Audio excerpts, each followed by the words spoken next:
Asia business leadership award 2026 आपका 2026 का third award है। भाग्यश्री से आपने मैम से जब ये अवार्ड लिया तो आपने बताया डिस्कशन में, उन्होंने बोला कि आप घरों को कहानियों से जोड़ते हैं, ये चीज़ डिस्कस हुई। आज अगर वो पॉडकास्ट ये देख रही हो तो आप बताइए अगर कोई मैसेज आप उनको देना चाहते हो। अभी तक आप लोग मेरा साथ दे रहे थे एंड आज एक बॉलीवुड सेलिब्रिटी भी हमारा साथ दे रही है, तो मैं इतना ही कहना चाहूँगा ma'am, thank you, wish you all the best, good luck, bye bye, take care and Deepak Madan का जय हिंद। मैं इतना बोलना चाहूँगा। One interesting question is coming sir, क्या फ्यूचर में हम कभी दीपक मदान को किसी बॉलीवुड स्टेज या इवेंट पे देख सकते हैं? The day is very close, आने वाला है वो दिन, बहुत जल्दी आएगा, बिल्कुल देखोगी आप। दीपक मदान सर की रियल जर्नी अगर कोई इंसान जानना चाहे तो वो कहाँ से स्टार्ट हुई थी? देखिए, when I completed my graduation in the year 2002, ठीक है, I completed my graduation from शहीद Bhagat Singh college of commerce. तो सबसे पहले अगर आपको दुनिया जीतनी है तो आप अपने घर को जीतो, आप तो सबसे अपने आप को जीतो और अपने घर को जीतो। तो ये अवार्ड मैं कहता हूँ हर महीने में 2-2 अवार्ड भी हो जाए तो कोई बड़ी बात नहीं है। आते जाते हंसते गाते सोचा था मैंने कई बार, तेरा वो यकीन कहीं मैं तो नहीं, क्यों लगता है मुझको बार बार, यही सच है शायद मैंने प्यार किया, हाँ तुमसे प्यार किया, मैंने प्यार किया। आजकल के जो यूथ हैं उन्हें सक्सेस बहुत जल्दी चाहिए होती है। आप अपने स्ट्रगल से कुछ मोमेंट्स अगर शेयर करना चाहते हो तो प्लीज़ बताइए हमें। तो अगर उनको यूथ को जल्दी चाहिए तो लें, बट मेक श्योर कि वो उस लेवल की होनी चाहिए कि जहाँ पे उनको भी सेटिस्फेक्शन मिले और उनकी फैमिली को भी। आपको ना अपनी लाइफ में 3 लोगों के साथ कनेक्ट होके रहना चाहिए, एक अपने से बड़ी एज के व्यक्ति के साथ, एक अपने से बराबर और एक अपने से छोटे। तो ये 3 लोग आपको ना आपके जीवन में रस भर देंगे। मार्केट में आजकल बहुत रियल एस्टेट कंपनीज हैं, दी स्टेटली प्रॉप सॉल्यूशंस को यूनिक क्या बनाता है? देखिए, मेरी फर्म को सबसे यूनिक बनाता है इसका कॉन्सेप्ट स्टोरी टेलिंग, जो मैं शुरू से बड़ा फोकस रहा हूँ, और festival celebration. Hello everyone, friends, आज का एपिसोड बेहद ही खास होने वाला है क्योंकि आज हमारे साथ हमारे स्टूडियो में एक ऐसे गेस्ट मौजूद हैं जिन्होंने अपने स्ट्रगल से, अपने पैशन से, अपने बॉलीवुड एक्टर से अवार्ड रिसीव करने को और अपने हार्डवर्क से बहुत सारी चीज़ें अपने लाइफ में अचीव की है। 2026 का तीसरा अवार्ड, वो भी बॉलीवुड की रिनोड एक्ट्रेस भाग्यश्री के हाथों, कितनी बड़ी बात है। Hello everyone, welcome back to another podcast with our same guest mister Deepak Madan sir. Thank you so much, ma'am. Thank you. My sincere thanks to you and to your studio. Yes, sir. For inviting me every time for discussing these things. Thank you so much. Thank you. Okay. Sir, सबसे पहला सवाल, कैसे हैं आप आज? मैं बहुत बढ़िया हूँ, आप बताएं मैम, आप कैसी हैं? बिल्कुल बढ़िया। आपकी जर्नी कहीं फुल स्टॉप नहीं ले रही, कंटिन्यूसली जान बीत गया, फेब बीत गया, मार्च बीत गया और थर्ड अवार्ड आपके हाथों में आ गया। कैसा फील हो रहा है आपको? देखिए, फीलिंग तो मैं आपको बाद में बताऊंगा, ठीक है, इसके लिए मैं सॉरी भी बोलूँगा सभी को, बट मैं एक चीज़ को ना आपके साथ शेयर करने में बहुत एक्साइटेड हूँ। जी sir. So I was very excited कि कब हम ये डिस्कशन करेंगे, कब मैं आपको और अपने ऑडियंस को ये बात बता पाऊंगा। मैं अपना प्रोफाइल भी अभी थोड़ी देर में ही बताऊंगा आपको, इस पॉइंट के बाद बताऊंगा आपको। When I met with Bhagyashree, the moment when I was achieving the award, तो the best part is कि भाग्यश्री जी को ये बात पता थी कि मेरा कॉन्सेप्ट स्टोरी टेलिंग है, मेरा कॉन्सेप्ट फेस्टिवल सेलिब्रेशन है, क्योंकि वो एक रजिस्ट्रेशन का प्रोसेस होता है तो उसमें आपको अपना प्रोफाइल मेंशन करना होता है। तो जब मैंने अवार्ड रिसीव किया तो मेरे को भाग्यश्री जी के साथ 2 मिनट बात करने का मौका भी मिला स्टेज पर। तो उन्होंने मेरे को बहुत एक अच्छी बात बोली, मैंने प्यार किया में एक सॉन्ग है, दिल दीवाना बिन सजना के माने ना, ये पगला है समझाने से समझे ना। अभी हमारे पॉडकास्ट डिस्कशन की शुरुआत है और मैं सॉन्ग गा रहा हूँ, ऐसा नहीं है। उनके कहने का मतलब ये था कि जैसे मैं फैमिलीज के ऊपर बात करता हूँ, फैमिलीज के कैरेक्टर्स के ऊपर बात करता हूँ, मैं स्टोरी से एक कॉन्सेप्ट को कनेक्ट करता हूँ, मैं फेस्टिवल सेलिब्रेशन से पूरी फैमिली को एक साथ लाने का प्रयास करता हूँ, and it is our best part. ठीक है, हम सभी के लिए ये बहुत अच्छी बात है कि हम उसमें सक्सेसफुल भी हो रहे हैं, एंड आप लोग भी उसमें साथ दे रहे हैं, मेरे एफर्ट्स भी रंग ला रहे हैं, एंड इवन हमारा ऑडियंस भी उसमें बहुत अच्छा कंट्रीब्यूट कर रही है। तो उनमें भाग्यश्री जी का कहना था कि ये सॉन्ग सिर्फ सजना के लिए नहीं है, ठीक है ना। If your sister is upset with you, तो आप ऐसे भी बोल सकते हो, दिल दीवाना बिन बहना के माने ना, ये पगला है। तो आपके भैया के साथ कोई गैप आ रहा है किसी भी बात को लेकर, तो आप भैया को भी मना सकते हो। एक देखिए, एक सॉन्ग, गीत एक ऐसी चीज होती है जो कहीं ना कहीं आपकी क्रिस्प को ना सामने वाले के प्रति कहीं ना कहीं बढ़ा देती है, आपके एक्शन को, आपके अटेम्प्ट को, आपके एक्ट को वो बढ़ा देती है।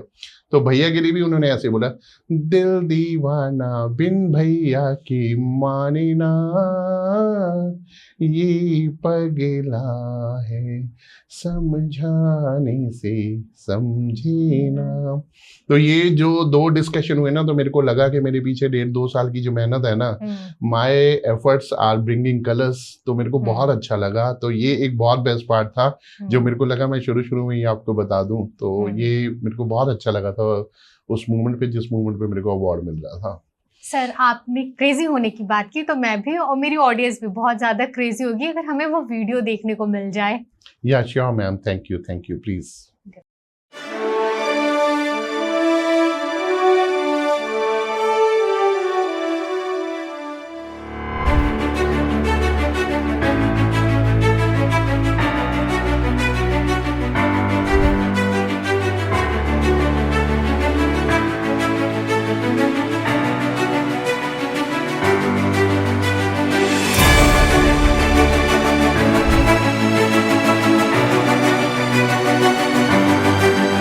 एक ऐसा मौका है जहां आप सबको प्रोत्साहन मिलता है, आपको बधाई मिलती है और आपको एनकरेजमेंट मिलता है कि जो आपने आज तक हासिल किया उससे और ज़्यादा हासिल करें। और फिर आपके लिए फॉर नॉस्टैल्जिया सेक मैं कहूँगी कि दिल दीवाना बिन सजना के माने ना, दिल दीवाना बिन सजना के माने ना, ये पगला है समझाने से समझे ना। Thank you.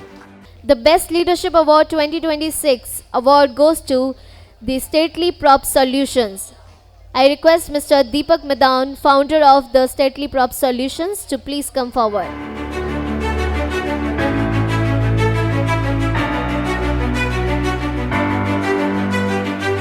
Hello sir, I am Tulsi. Welcome to the Asia's Business Leadership Award. Sir, how you are feeling after getting this award? I am very excited to receive this award.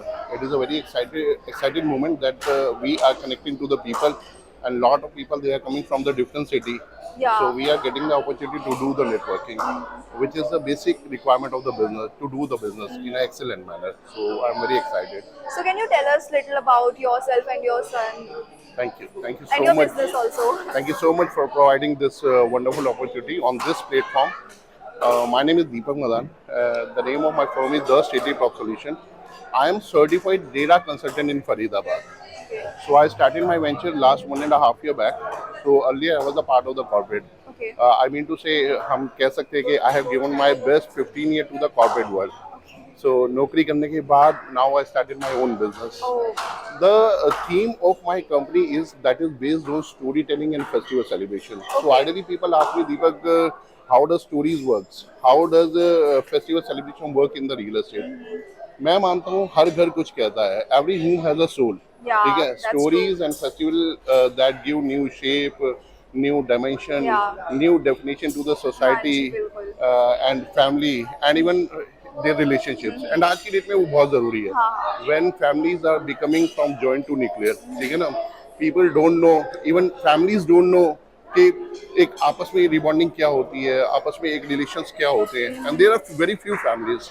तो आज की date में हमारे को इस concept की बहुत ज़रूरत है, and the best part of my company is people are loving it.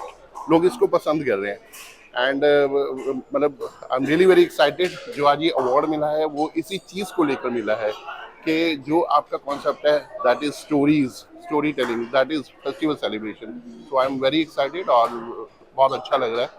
And देखिए, मेरा मानना भी यही है कि property is all about that buying, selling and renting, but alongside with buying, selling and renting it is to tell the stories. अब जैसे हम मान लीजिए सपोज करिए किसी भाई भाई की स्टोरी सुनाते हैं, बहन बहन की स्टोरी सुनाते हैं. आज का हमारा पूरा टाइम सोशल मीडिया का है, ठीक है. जो भी फैमिलीज के अंदर गैप्स आ रहे हैं, सपोज आप कोई भी स्टोरी को सुनते हैं तो that story touches your heart. आपको Yeah. लगता है कि नहीं, I have to make my rebonding strong with my family. Suppose करिए दो बहनें हैं, अगर एक बहनों के साथ आपस में कोई गैप है तो स्टोरीज को पढ़ के लोग इनकरेज होते हैं, भाइयों के बीच में है, ठीक है ना. तो अभी जैसे आज ये इवेंट भी रामनवमी वाले दिन हो रहा है, हाँ. तो Ramnavami is the best example. हाँ जी. आप एक चीज देखिए कि भाई भाई के अंदर किस तरीके का प्यार था, जिसने एक भाई ने अपने दूसरे भाई के लिए जो था राज्य भी त्याग दिया, ठीक है ना. और आज भाई क्या कर रहे हैं, एक फ्लोर को लेकर भी झगड़ा कर रहे हैं. तो मतलब आई मीन टू से कि what I am doing, I am putting my best effort to bring the families at a one place, and Okay. That is called family, that is called घर, that is called happy home, that is called dream home, जिसके लिए आज की date में हर consultant एक अच्छा काम कर रहा है. तो मुझे लगा, आई am feeling very proud of my self, चाहे कोई करे या ना करे, बट मैं अपने आप को बहुत प्रेज करता हूँ. And again thank you so much a lot, thanks in turns to you for providing me such wonderful platform and opportunity as well. Thank you so much. Thank you sir. आपके thought सुन के मुझे बहुत अच्छा लगा सच में. Thank you. Thank you. Thank you. तो आपके पापा को अवार्ड मिला और आपका नाम. बहुत अच्छा लगा पापा को अवार्ड मिला. My name is Tushar Madan. I am studying in class 12 MVN school sector 88 Faridabad. And बहुत अच्छा लगा, इतना प्राउड फील हो रहा है अभी तो. और सीखने को भी मिल रहा है बहुत कुछ, ऐसे एक वर्ल्ड एक्सप्लोर करने को मिल रहा है पापा के हाँ, साथ. आपके पापा ही आपकी इंस्पिरेशन. हाँ जी, बहुत बड़ी इंस्पिरेशन है, बहुत सिखाते हैं. Thank you. बहुत अच्छी बात है. Thank you. Thank you so much. Thank you.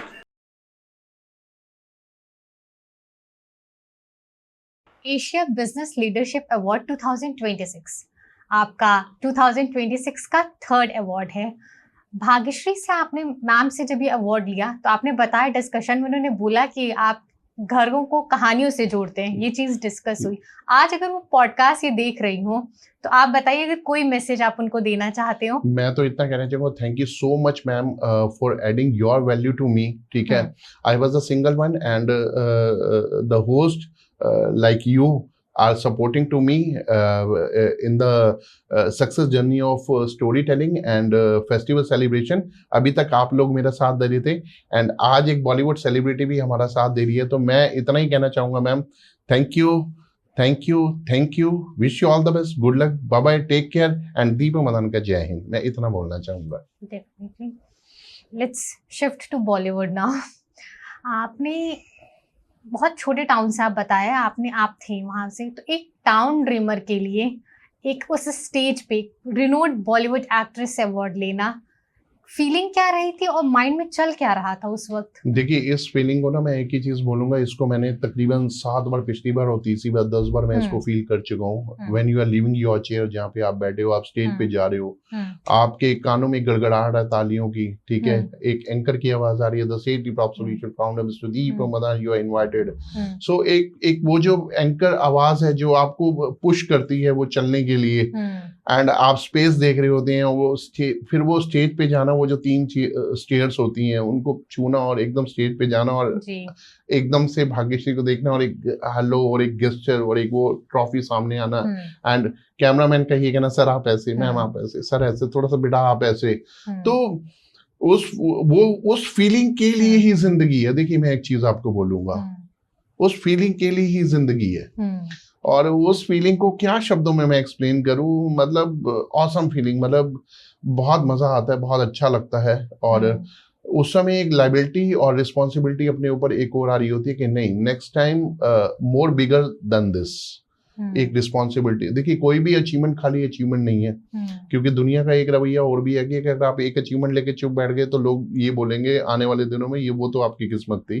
दूसरा, ठीक है ना, तो एक अचीवमेंट को लेके कभी भी शांत ना बैठे आप। और वो स्टेज ऐसा होता है जो आपको पीछे से पुश करता है कि यहीं पे डेट डिक्लेयर करके जाओ, नेक्स्ट कब, यहीं पे क्योंकि स्टेज से नीचे उतरते ही फिर वो गले मिलना, ये वो फोटोग्राफी, इंटरव्यूज, बहुत सारी चीजें शुरू हो जाती हैं। फिर घर तक आते आते आपको लगता है कि होल डे पूरा थोड़ा सा थकावट हुई, फिर आप रिलैक्स हो जाते हो, कंफर्ट जोन में चले जाते हो। नो, आप स्टेज पे ही अपने आप से कमिटेड रहे, next due and question mark, and यहाँ पे फीड कर दीजिए बस। आप देखिए, जब आप बिजनेस की कतार में हो, जब आप कमिटेड हो अपना और अपने साथ अपने लोगों का उद्धार करने के लिए ना, तो हर एक सेकंड में you have to give one commitment to yourself. बिना कमिटमेंट के गति नहीं होगी। हर बार अपने आप को बोलना है नेक्स्ट वन कब, नेक्स्ट वन कब, नेक्स्ट वन कब, नेक्स्ट वन कब, नेक्स्ट वन कब। ये आपने अपने आप से पूछना है। तो मेरे अंदर तो ऐसी फीलिंग आती है। इंटरव्यू होता है तो मेरे मन में होता है कि बस हो गया, अब नेक्स्ट। Very great sir. आपने कॉर्पोरेट वर्ल्ड में काम किया विद MVN ग्रुप, उसके बाद फिर अपना स्टार्टअप आपने स्टार्ट किया, अपना बिजनेस आपने रन किया, क्या डिफरेंस लगा दोनों में आपको?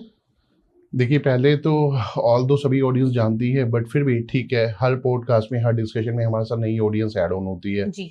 तो सबसे पहले अपना बताना चाहूँगा, मेरा नाम दीपक मदान है और मेरी फर्म का नाम है द स्टेटली प्रॉप सॉल्यूशन। और last 1.5 year back I started my own venture in the month of June, 9th of June 2024। मैंने अपना बिजनेस स्टार्ट किया। Earlier I was a part of MVN group, ठीक है। I given my best 16 year to the corporate world, ठीक है। अलग अलग शहरों को दिए मैंने, जैसे स्टार्टिंग में वृंदावन दिए, फरीदाबाद है, उसमें मैंने गुड़गांव में काम किया है। आज मैं फरीदाबाद में, क्योंकि मेरी प्रिंसिपल सिटी फरीदाबाद ही है, मैं फरीदाबाद में ही रहता हूँ। फरीदाबाद में ही मेरा फिलहाल अभी ऑफिस है, ठीक है। फ्यूचर एक्सपेंशन है, ठीक है, मैं गुड़गांव में भी प्लान कर रहा हूँ कि उसमें भी मैं ऑफिस अपना खोलूंगा, बट वो एक फ्यूचर प्लानिंग है। तो मेरी जो कंपनी की थीम है, ठीक है, मेरे को ये लगता था, देखो मैंने अगर इतना टाइम कॉर्पोरेट को दिया है तो आइडियली लोगों को लगता है कि ठीक है कि यार ये कॉर्पोरेट में काम करने के बाद ये भी एक डीलर बन गए हैं। तो मैं अपने साथ वो टाइटल नहीं लगाना चाहता था, मैं किसी कॉन्सेप्ट को लाना चाहता था। और मुझे ऐसे लगा कि कौन सा कॉन्सेप्ट हो सकता है, ठीक है। तो जिस कॉन्सेप्ट को मैंने कॉर्पोरेट में प्रमोट किया है, जिससे मैं बहुत सारे लोगों को एक साथ एक जगह पे लेके आ पाया हूँ, that is training management, event management और आपका सेल्स मैनेजमेंट। एंड अगर आपको बेस्ट सेल्स मैनेजमेंट किसी भी कंपनी में करनी है, किसी भी प्रोडक्ट के लिए, not for the real estate, अगर मान लो इस डिस्कशन को कोई रियल एस्टेट के अलावा भी कोई ऑडियंस सुन रही है जिनका ट्रेड रियल एस्टेट नहीं है, बट वो भी अगर इस फॉर्मूला को अप्लाई करते हैं तो आई एम श्योर कि उनको बहुत अच्छे सक्सेस स्कोर मिलेंगे उन्हें। जो ट्रेनिंग और इवेंट मैनेजमेंट है ना, वो आपका सेल्स मैनेजमेंट का ही पार्ट है, ठीक है ना। That time is gone away. जब आप एक एक व्यक्ति से डिस्कस करेंगे, ये बहुत लॉन्ग जर्नी है, बहुत टाइम लग जाएगा। एंड आप बहुत सारे लोगों के साथ एक चीज को डिस्कस करें, कॉन्सेप्ट को डिस्कस करें, तो उसमें कुछ हेड काउंट्स ऐसे हैं जो निकल के आप तक आएंगे।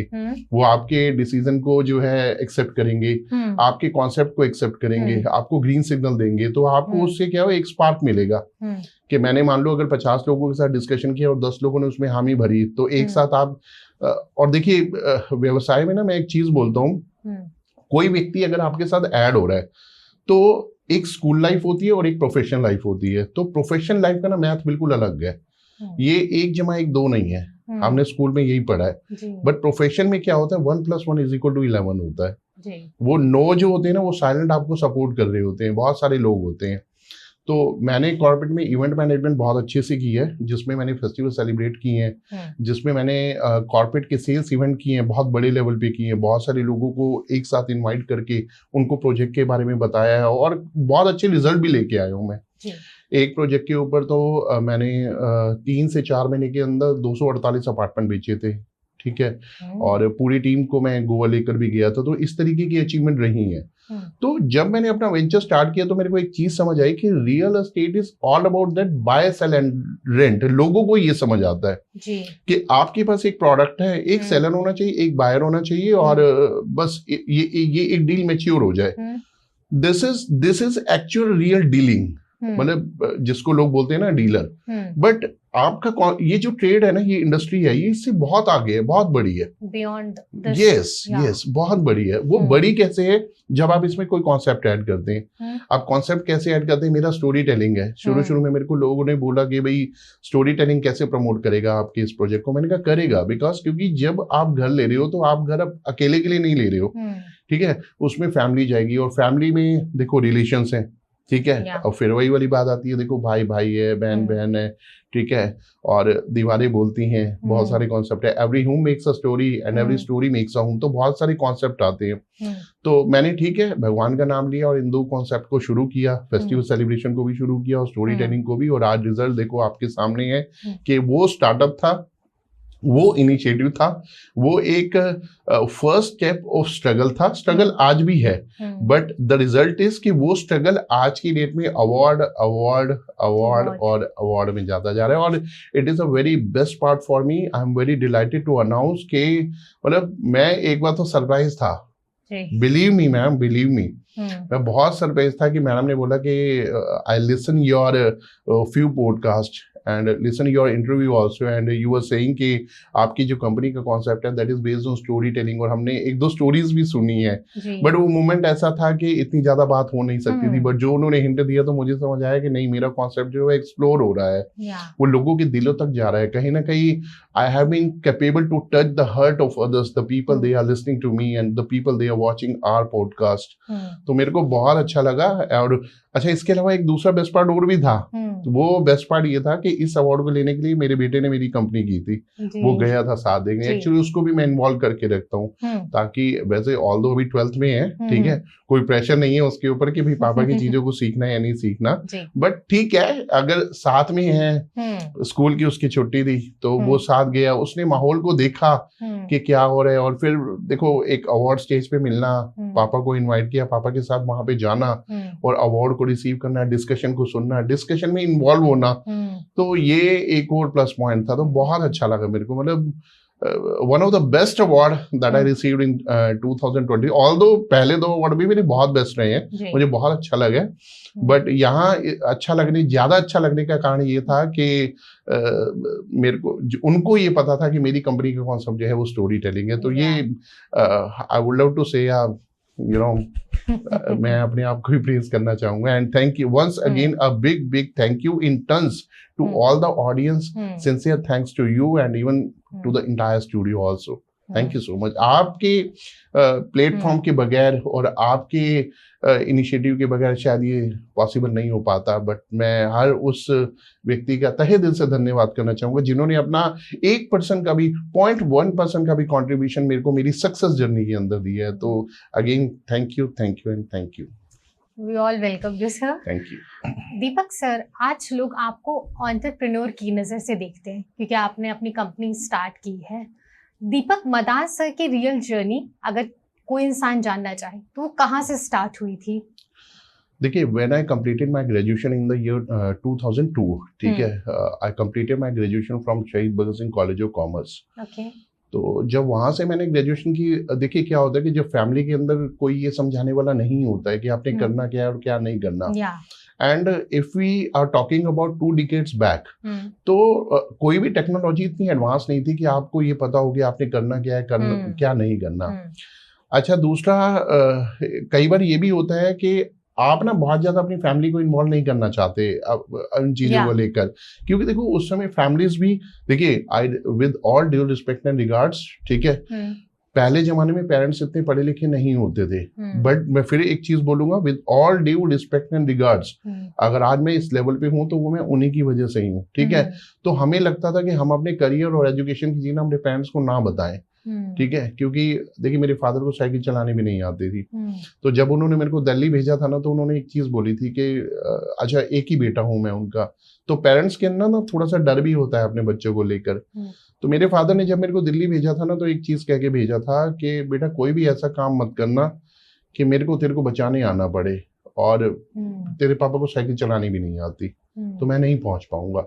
तो हमारे मन में ना शुरू से एक चीज सेट थी कि नहीं, हमें कोई भी काम ऐसा नहीं करना है जिसमें कोई डिस्प्यूट आए या हमें पेरेंट्स की हेल्प लेनी पड़ जाए, जैसे लोग बुला लेते हैं, ठीक है। तो एडजस्टमेंट तो वहीं से ही शुरू हो गई थी, जब हमें पता था कि यार पीछे कोई नहीं आएगा बचाने, ठीक है, मतलब हमें कोई काम ऐसा नहीं करना है। हम कैंटीन में भी जाते थे, कॉलेज में फेस्ट भी हुआ करते थे, बहुत चीजों में मैं इन्वॉल्व भी रहा हूँ मैं, तो लेकिन हम एडजस्ट कर लेते थे, कोई बात होती थी नहीं यार ठीक है ओके आगे बढ़ो। तो जब मैंने ग्रेजुएशन की तो ग्रेजुएशन करने के बाद अब करें क्या, ठीक है, तो जैसी जैसी नौकरी मिलती गई करते गए, करियर को लेकर कोई बहुत ज्यादा फोकस था नहीं। तो first I got the job in income tax department. तो और वो डिपार्टमेंट ऐसा था जहाँ पे आपको डेली वेजेस पे सैलरी मिलती थी, क्योंकि सरकारी डिपार्टमेंट कभी आपको परमानेंट नहीं करता है। And again I am thank you to you, ये इंटरव्यू में आज इतने सारे पॉडकास्ट करने के बाद पहली बार बता रहा हूँ आज मैं। तो वहां पे ना आपको डेली वेजेस पे पैसे मिलते थे, मतलब आपका दिन खत्म हो गया पैसे ले लो आप, तो ऑलमोस्ट 200-250 रुपए के आसपास आपको मिल जाते थे। तो मैं जिस ऑफिसर के साथ लगा था तो उस ऑफिसर के पास ना कोई भी नौकरी नहीं करता था, कोई 2 दिन करता था छोड़ देता था, कोई 3 दिन करता था छोड़ देता था, बट मैं उसके साथ 2 साल टिका। तो ये हाँ, that was the result of adjustment that I made. I started, जो मैंने कॉलेज से ही शुरू कर दी थी, क्योंकि उनको कोई गुस्सा आता था हम एडजस्ट कर लेते थे, नहीं नहीं भाई मेरे को अगले दिन भी काम पे ही आना है। तो इस तरीके की एडजस्टमेंट करते करते 2 साल किया। अच्छा, फिर उसके बाद हम लोग अलग भी कब हुए, जब उनका ट्रांसफर हो गया, क्योंकि उनकी गवर्नमेंट जॉब थी, वो भरतपुर चले गए। अब भरतपुर चले गए तो फिर मेरे पेरेंट्स फैमिली अलाउ नहीं करती थी बाहर जाने के लिए, तो एक वहां पे फिर एक चैलेंज शुरू हुआ कि भाई अब दूसरी जॉब ढूंढता हूँ। मैंने उनको मना किया, मैंने कहा सर इतनी दूर तो मैं नहीं आ पाऊंगा, मेरी फैमिली भी मेरे को अलाउ नहीं करेगी। तो फिर वो चले गए। आज भी उनके साथ मेरा बहुत अच्छा कनेक्ट है। अच्छा, मेरी लाइफ का सबसे बेस्ट पार्ट ये है कि मैंने अभी तक मेरे साथ जितने भी बॉस रहे हैं वो मेरी रिपोर्टिंग चेयरमैन को ही रही है। अब इसको आप ड्रॉबैक लगा लो या आप इसको स्ट्रेंथ लगा लो, मैंने कभी भी किसी कंपनी के अंदर टीम लीडर को, जीएम को, एजीएम को रिपोर्ट नहीं किया। मेरी रिपोर्टिंग हमेशा चेयरमैन को रही है। अगर मैंने इनकम टैक्स में भी काम किया है तो वो सीधा उस लेवल के ऑफिसर थे कि लोग आके सलामी करते थे उन्हें, तो मुझे भी प्राउड फील होता था मैं एक ऐसे व्यक्ति के साथ हूँ। अच्छा, दूसरा फिर जब दूसरी जॉब ढूंढी तो फिर मैंने इंपीरियल ऑटो ज्वाइन किया। तो इंपीरियल ऑटो में मैं सेल्स और मार्केटिंग में गया वहाँ पे। अच्छा, इंडस्ट्री के अंदर ना एक चीज होती है, आपको ना, जैसे मैंने ग्रेजुएशन की हुई है, आप नॉन टेक्निकल हो बट आपके पास नॉलेज बहुत अच्छी है, लेकिन जो ऑटोमोबाइल इंडस्ट्री है ना, ये आपकी डिग्री को ज्यादा वैल्यू देते हैं। सपोज करो एमबीए है, उसको ज्यादा प्रेफरेंस मिलेगी। टेक्निकल है, बीटेक की हुई है, तो उसको ज्यादा वैल्यू मिलेगी।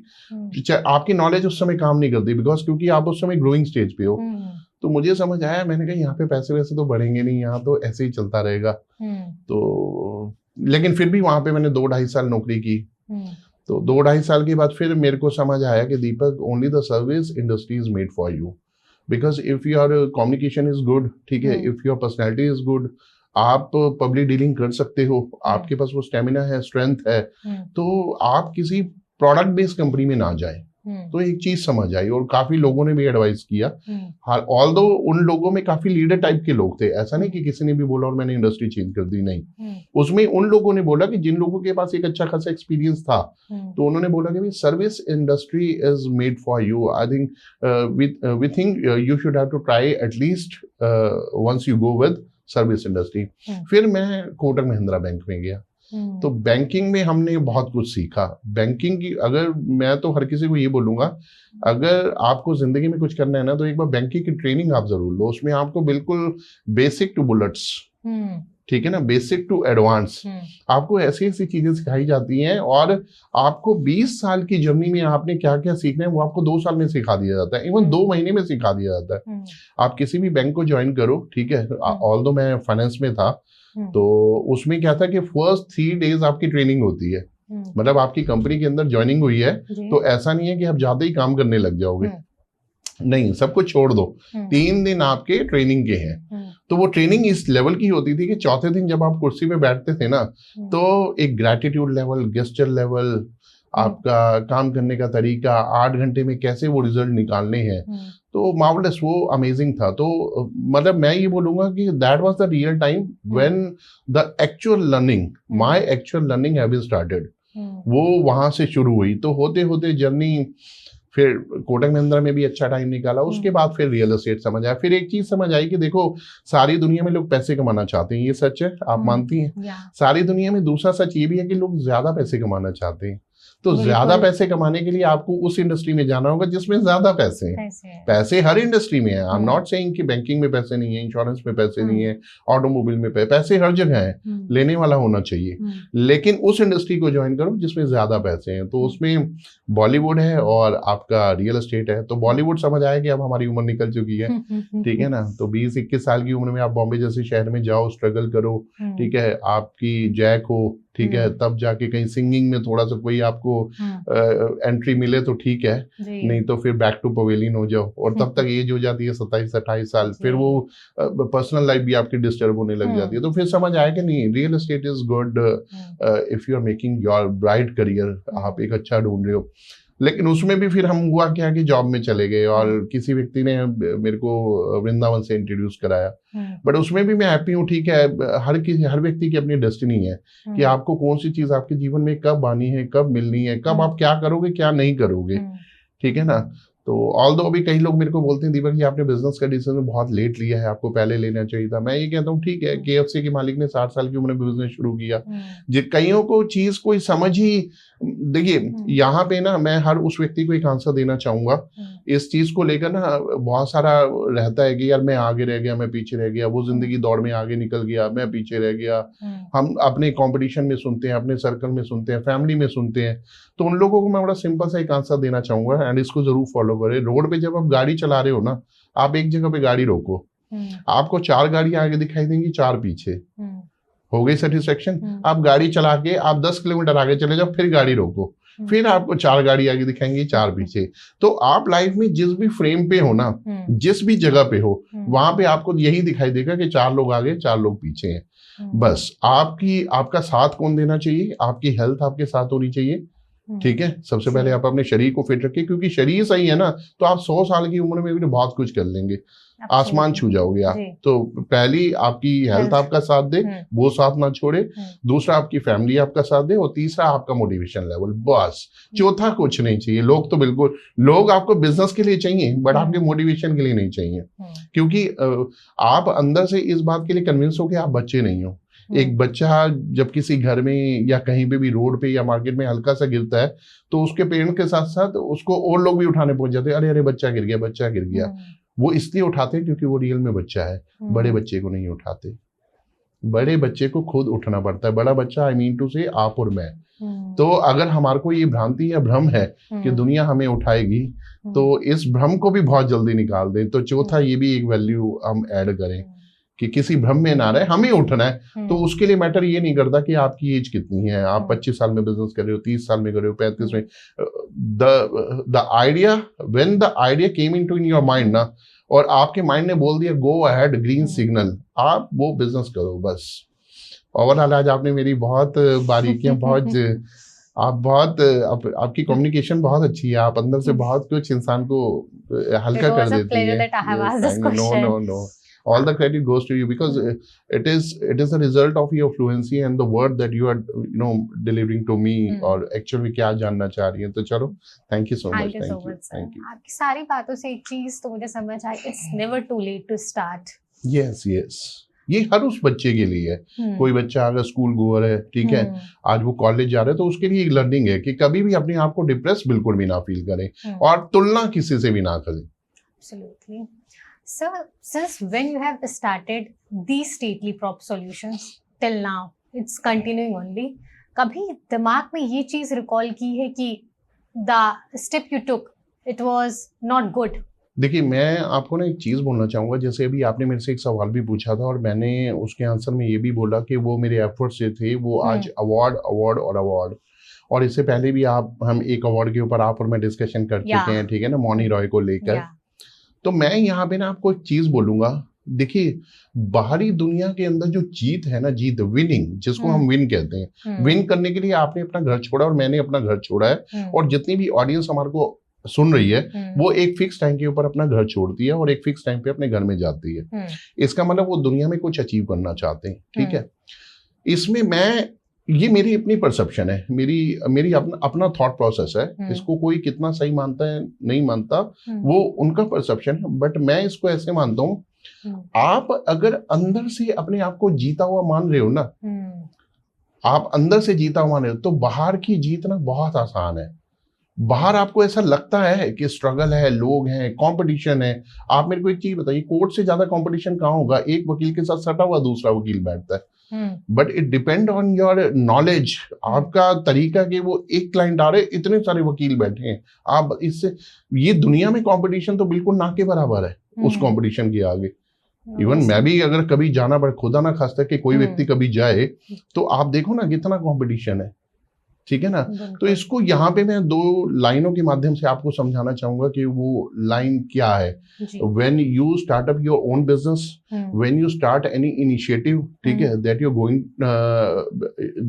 Are going to take in your life, ठीक है, या आपके मन में कुछ बड़ा करने का आया है, कुछ डिफरेंट करने का आया है, तो उसके लिए ये 2 लाइनों के माध्यम से समझाना चाहूंगा। हो सकता है कि शायद मैं शब्दों से ना समझा पा रहा हूं, लेकिन ये लाइनें क्लियर कर जाएंगी। उसको मैं ऐसे बोलूंगा, डरना नहीं कभी किसी के पैरों की नाप से, आखिर में पुण्य जीत ही जाएगा पाप से। डरना नहीं किसी के भी पैरों की नाप से, आखिर में पुण्य जीत ही जाएगा पाप से। गीता में कृष्ण ने कहा अर्जुन से बस यही, पहली लड़ाई जीतनी है अपने आप से, पहली लड़ाई जीतनी है अपने आप से। अब इसका मतलब क्या है कि आप बाहर लड़ाई करने नहीं जा रहे हैं, ठीक है, बट पहली लड़ाई का मतलब ये कि पहले ना अपने आप से जीतना है। पहले अपने आप से जीतने का मतलब ये है कि आपके आसपास के जो लोग हैं उनको भी जीतना है आपने, ठीक है। मैंने कई पॉडकास्ट में अपने एक चीज ये भी बोली है, देखो, if you want to win the world ना, आप दुनिया जीतना चाहते हो तो पहले अपने घर को जीतो। आप घर को हार के अगर आप बाहर दुनिया जीतने जाओगे ना, जीत कर भी हार जाओगे। ऐसी जीत का कोई फायदा नहीं है जिसमें आपका परिवार हारा हुआ है। तो सबसे पहले अगर आपको दुनिया जीतनी है तो आप अपने घर को जीतो। आप तो सबसे अपने आप को जीतो और अपने घर को जीतो। तो ये अवार्ड मैं कहता हूँ हर महीने में 2-2 अवार्ड भी हो जाए तो कोई बड़ी बात नहीं है। Absolutely sir. आजकल के जो यूथ हैं उन्हें सक्सेस बहुत जल्दी चाहिए होती है। आप अपने स्ट्रगल से कुछ मोमेंट्स अगर शेयर करना चाहते हो तो प्लीज बताइए हमें। देखिए, यूथ की गलती नहीं है, ठीक है। मैं एक चीज बोलना चाहूंगा, that time has gone away जब लोगों की उम्र 100 साल हुआ करती थी, ठीक है। आज हर किसी व्यक्ति को पता है कि एज का दायरा 60-70 साल का रह गया, ठीक है ना। अब 60-70 साल में आप 23-24 साल में ग्रेजुएशन कर रहे हो, फिर आप बोलोगे मैं एक्सपीरियंस लूंगा, फिर एक्सपीरियंस लूंगा तो एज अ फ्रेशर आप जॉब स्टार्ट करोगे, फिर वो जॉब भी आप 2-3 साल करोगे, तब तक टाइम फ्रेम निकल जाएगा। तो यहाँ पे तो मैं यूथ के साथ ही हूँ, अगर उनको जल्दी चाहिए तो वो जल्दी लें, ये अच्छी बात है। ऐसा नहीं है कि मेरा कोई एक्सपीरियंस है या हमारा कोई एक्सपीरियंस है या उनके कोई बड़े ब्रदर का या पेरेंट्स का एक्सपीरियंस और वो बोले कि भाई ये धीरे धीरे आती है। तो समय के हिसाब से थोड़ा बदलना भी जरूरी है। तो अगर उनको यूथ को जल्दी चाहिए तो लें, बट मेक श्योर कि वो उस लेवल की होनी चाहिए कि जहां पे उनको भी सेटिस्फेक्शन मिले और उनकी फैमिली को भी। इसको मैं ऐसे बोलना चाहूंगा, एक बार क्या हुआ, एक बच्चे ने अपनी मदर को ये बोला, मामा मेरे को ना काम मिल गया, अब तुम्हें जो है ना घरों में बर्तन धोने की जरूरत नहीं है, ठीक है, और कल से मैं काम करूंगा।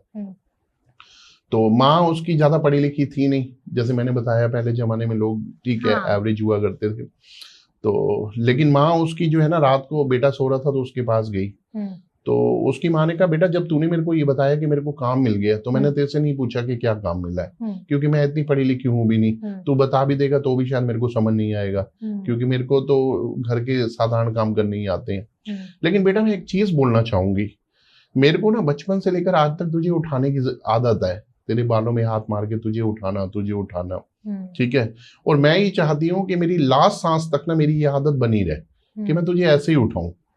लेकिन जिंदगी में किसी मोड़ पे ऐसा नहीं होना चाहिए कि मैं तुझे उठाने आऊं और तू पहले से उठा हो। लोगों को रात को नींद नहीं आती, ठीक है।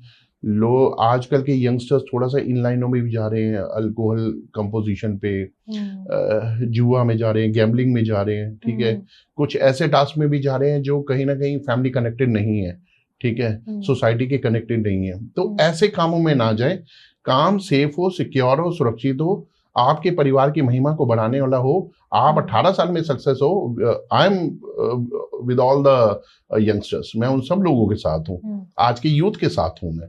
बट वो मान सम्मान बढ़ाने वाला होना चाहिए और वो आपको स्ट्रेस ना देने वाला हो। मतलब ऐसा ना हो कि वो आपको स्ट्रेस दे।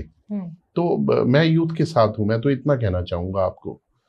क्योंकि देखो, हम चाहकर भी यूथ को ये नहीं बोल पाएंगे कि जो हमने किया, जैसे किए वैसे ही आप उन पे करो। उस टाइम फ्रेम का उनके पास भी समय नहीं है। ठीक है ना, तो जल्दी ले, कोई दिक्कत नहीं है, वो अच्छी बात है, हमें भी अच्छा लगेगा। और लेकिन ये है कि उस काम में मान सम्मान हो। ठीक है, आपकी कभी कोई ऐसा एक्ट ना हो जिससे समाज या तो जो है शर्मिंदगी फील करे या आपका परिवार, तो ऐसा काम नहीं होना चाहिए। तो I am with all the youths, सभी के साथ हूँ मैं। Good luck for the thank you, youths. Thank you. Sir, let's shift little to corporate world. आपने काफ़ी ज़्यादा टाइम स्पेंड किया कॉर्पोरेट वर्ल्ड में, वहाँ से क्या ऐसी चीज़ें आपने सीखी है जो आज आपके बिजनेस को ग्रो करने में बहुत काम दे रही है? Very wonderful question ma'am. देखो, मैंने वहीं से ही सब कुछ सीखा है, वहीं से ही सब कुछ सीखा है। देखो, एक तो मैं आपको बोलूंगा कि जो कॉर्पोरेट वर्ल्ड है ना, कॉर्पोरेट वर्ल्ड देखिए, जब इंसान शुरुआती दौर में कोई नौकरी ज्वाइन करता है तो पहले उसका क्या प्रोसेस होता है, उसके थॉट प्रोसेस में क्या चल रहा होता है? क्या उसके माइंड में सैलरी होती है? नहीं। उसके मन में होता है कि बाहर निकलते हैं, देखते हैं, सीखें, चार बातें तो सीखें। तो वो जो चार बातें सीखने वाला कॉन्सेप्ट है ना, वो शुरुआती दौर में सैलरी माइंड में होती ही नहीं है। पैसा तो दिमाग में तब आता है जब 3-4 साल बाहरी दुनिया की हवा लग जाती है।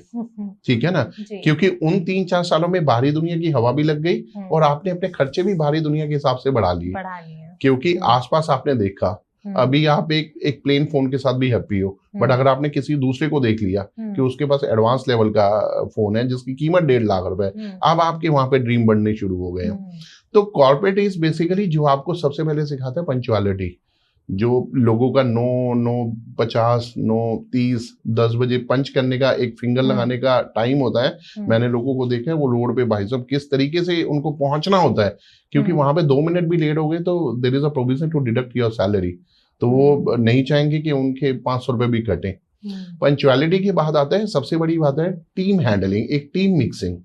आप माहौल में तो हो और टीम में कितना मिक्स हो। एक व्यक्ति ज्यादा बोलता है, एक व्यक्ति कम बोलता है, एक व्यक्ति को नॉलेज ज्यादा है, एक व्यक्ति को कम नॉलेज है, एक व्यक्ति आई मीन टू से चमचागिरी ज्यादा करता है। ठीक है, एक व्यक्ति है जिसके पास पोटेंशियल बहुत है। तो एक होता है टीम में मिक्स होना। तो जब कोई भी यंगस्टर बाहर निकलता है ना, तो वो सबसे पहले टीम मैनेजमेंट सीखता है। टीम मैनेजमेंट को देखो, मैं ऐसे बोलना चाहूंगा, आपको ना अपनी लाइफ में 3 लोगों के साथ कनेक्ट होके रहना चाहिए। एक अपने से बड़ी एज के व्यक्ति के साथ, एक अपने से बराबर और एक अपने से छोटे। तो ये 3 लोग आपको ना आपके जीवन में रस भर देंगे। कैसे? छोटा आदमी आपको छोटा, I don't mean to say कि छोटा मीन्स लेवल वाइज छोटा नहीं, आपकी एज से छोटा व्यक्ति आपको यंग बनाए रखेगा। वो आपको बोलेगा भाई आज मूवी देखने चलते हैं, दीदी आज मूवी देखने चलते हैं, आज मेरा बर्गर खाने का मन है, जबकि आप खाते नहीं है, बट वो कभी कभी आपको कनेक्ट रखेगा। आपकी बराबर वाला व्यक्ति आपको एक्सपीरियंस शेयर करेगा, इस कंडीशन में ऐसे होना चाहिए, इस कंडीशन में ऐसे होना चाहिए। और आपसे जो ऊपर वाला व्यक्ति है, तो जैसे जब आप मॉर्निंग वॉक करने जाते हैं तो आपको आपकी एज से ऊपर के लोग वहां पे आपके फ्रेंड बनते हैं। तो वो आपको हेल्थ की कुछ ऐसे टिप्स देंगे, आपको एक्सपीरियंस के टिप्स देंगे, आपको लाइफ के बारे में बताएंगे। तो आपने जो चीज 30 साल में सीखनी है ना, वो 10 साल में सीख लोगे, अगर आपके भाई ये 3 फ्रेंड हैं तो कॉर्पोरेट में सबसे पहला फायदा तो ये होता है कि जो आप टीम में मिक्स होना सीखते हो ना, वो माउलेस है, वो जिंदगी में भी आप कहीं नहीं सीख पाओगे। वो अपने आप में एक बहुत बड़ा एक्सपीरियंस होता है। अच्छा, उसके बाद फिर मोटिवेशन है, ठीक है, फिर टीम टारगेट्स के पूरे करना, अचीवमेंट्स है। देखिए, I still remember the day जब स्कूल में पेंसिल बॉक्स और वाटर बॉटल मिला करती थी, ठीक है, तो उसका भी अपना क्रेज होता था। वाटर बॉटल नई स्कूल से मिलना, ठीक है, फ्री में मिलना, और अगले दिन उस वाटर बॉटल को स्पेशल भर के जाना। और जब बच्चे होते हैं ना, तो 1-2 दिन तक वो वाटर बॉटल किसी को हाथ भी नहीं लगाने देते, बच्चों में ऐसा होता है। तो मूवमेंट क्या होता है? मूवमेंट ये होता है कि देखो, जब वो प्राइज आपको मिल रहा होता है, गिफ्ट उस बच्चे के लिए गिफ्ट भी इंपॉर्टेंट है और वो माहौल भी इंपॉर्टेंट है, ठीक है। बट जब तक वो बच्चा है ना, उसके लिए गिफ्ट ज्यादा इंपॉर्टेंट है। वाटर बॉटल मिली है, लंच बॉक्स मिला है, पेंसिल बॉक्स मिला है, उस समय उसको माहौल की ना वैल्यू नहीं पता। बट तालियां तो बजी। लेकिन वही बच्चा जब बड़ा हो जाता है ना, तो उसके लिए माहौल की ज्यादा वैल्यू है। माहौल आपकी गिफ्ट की वैल्यू को डबल कर देता है। आप देखो ना, अब जैसे मेरे को अवार्ड मिला, तो मेरे को अवार्ड में क्या हुआ, तकरीबन 500 लोग थे वहां पे। अब 1000 आंखें आपको देख रही हैं और 1000 तालियां आपके लिए ऐसे ऐसे ताली बजा रहे हैं। So the moment I was feeling, ठीक है, when I was on the stage and I am looking at the audience, तो जो मतलब मैं तो बोलूंगा मजमा था, तो वो एक अलग एक्सपीरियंस था। तो ऐसा कॉर्पोरेट में भी होता है। तो कॉर्पोरेट में बहुत चीजें आपको सीखने को मिलती हैं, जो आपको लगता है कि जब आप अपना सेल्फ स्ट्रगल स्टार्ट करोगे या जब अपनी आप सेल्फ अचीवमेंट लोगे, तो ये चीजें आपको हेल्प करेंगी। आपको लगेगा कि ये सिचुएशन मैंने पहले हैंडल की हुई है। सपोज करो आज जैसे मैं अवार्ड ले रहा हूं, तो स्टेज को हैंडल मैंने पहले किया हुआ है। मेरे अंदर स्टेज का फियर नहीं है, ठीक है। पब्लिक मैनेजमेंट, अब आगे ने वही बात देखी मैम, इवेंट मैनेजमेंट मैंने पहले किया हुआ है, ट्रेनिंग मैनेजमेंट मैंने पहले किया हुआ है, सेल्स मैनेजमेंट मैंने पहले किया हुआ है। द डिफरेंस इज कि पहले अपने आप को नहीं जीता था, अब अपने आप को जीत लिया बस। वो पहली लड़ाई अपने आप से नहीं जीती थी, उन चीजों में फंसा हुआ था कि नहीं यार, एक बेसिक है, एक फिक्स खर्चे हैं। और देखिए, मेरे से बहुत सारे लोग पूछते हैं कि ये आसान है करना, कर लें, हो पाएगा, नहीं हो पाएगा। हो जाएगा, बट एक उस चीज को छोड़ना जरूरी है। मेरे लिए भी बहुत मुश्किल था, मैंने भी देखिए 14-15 साल लगा दिए। मैं किसी भी यूथ को ये नहीं बोलूंगा कि हाँ 2-3 साल नौकरी करके छोड़ दो, नहीं।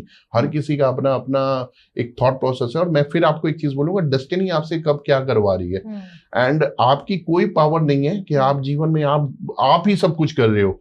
ऊपर एक सुप्रीम सोल बैठी है जो आपको चला रही है, ठीक है ना। उसने आपका ये कनेक्शन, देखिए मैं हमेशा एक चीज बोलता हूँ, हम बहुत अच्छा काम कर रहे हैं तभी हम देखो एक पीसफुल एम्बियंस में है, एसी लगे हुए हैं, डेकोरेशन है, अच्छा है, और कितना हम अच्छा डिस्कशन कर रहे हैं, दुनिया को मोटिवेट कर रहे हैं। जिसके ऊपर भगवान की कृपा नहीं होती ना, वो सफदरजंग में आज लाइन पे लगा हुआ है 20 रुपए की पर्ची कटाने के लिए। उसका कोई नोन वहां पे एडमिट है, and we are thankful to the god कि भगवान ने हमें वो रहमत बरती है कि हमारे साथ कोई ऐसा एपिसोड नहीं है।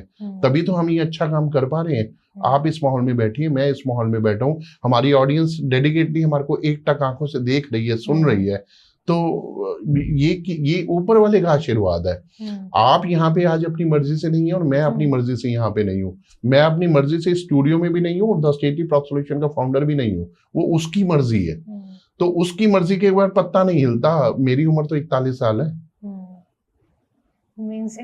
उसकी मर्जी के बाद हाँ कुछ नहीं हिलता। तो मैं सिर्फ एक ही चीज बोलूंगा, सिर्फ अपने आप को जीतना है अंदर से बस। बाकी आपको दुनिया का मोटिवेशन, सेल्फ मोटिवेशन, आपके पैरों में गति, आपके शब्दों में अल्फाज, आपको काम करने का तरीका, ये सब आपको लोग सिखाएंगे। आपको देखो, लोग बढ़ाएंगे इसके बारे में तो मैं श्योर नहीं हूँ, ठीक है, लेकिन लोग सिखाएंगे जरूर आपको। Once you start your own business ना, देखिए शुरू में जब, इवन आज भी ऐसा होता है, मेरे पास बहुत लोग आते हैं, बैठते हैं, ऐसे करना चाहिए दीपक जी, ऐसे करना चाहिए, आप ये करके देखो, आप ये करके देखो। तभी तो बोलते हैं कि ये जो होता है ना 900 दिन का स्टेप होता है किसी भी बिजनेस को सफल करने का। पहला 1 साल तो आपका लोगों को सुनने में ही निकल जाएगा, क्योंकि हर व्यक्ति अपना ओपिनियन देगा आपको।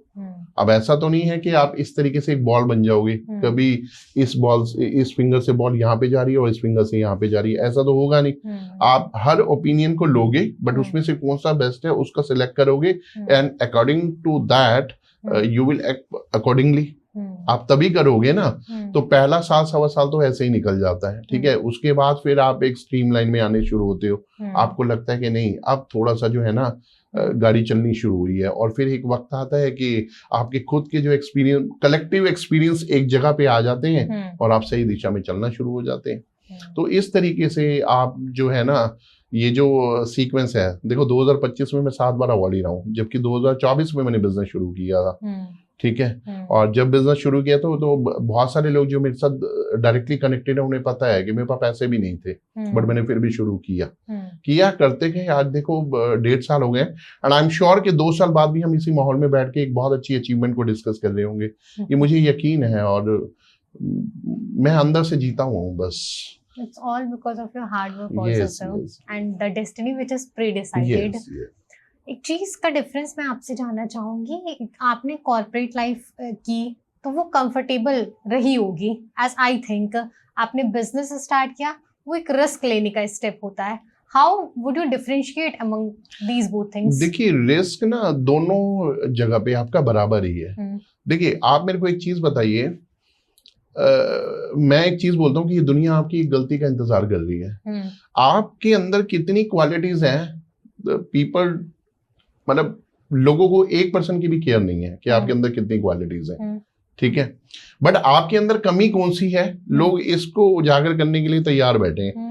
ठीक है, वो कहते हैं ना कि एक व्यक्ति ने क्या कहते हैं एक पेपर लगाया रोड पे, इसमें क्या कमी है बताया जाए और मार्क किया जाए.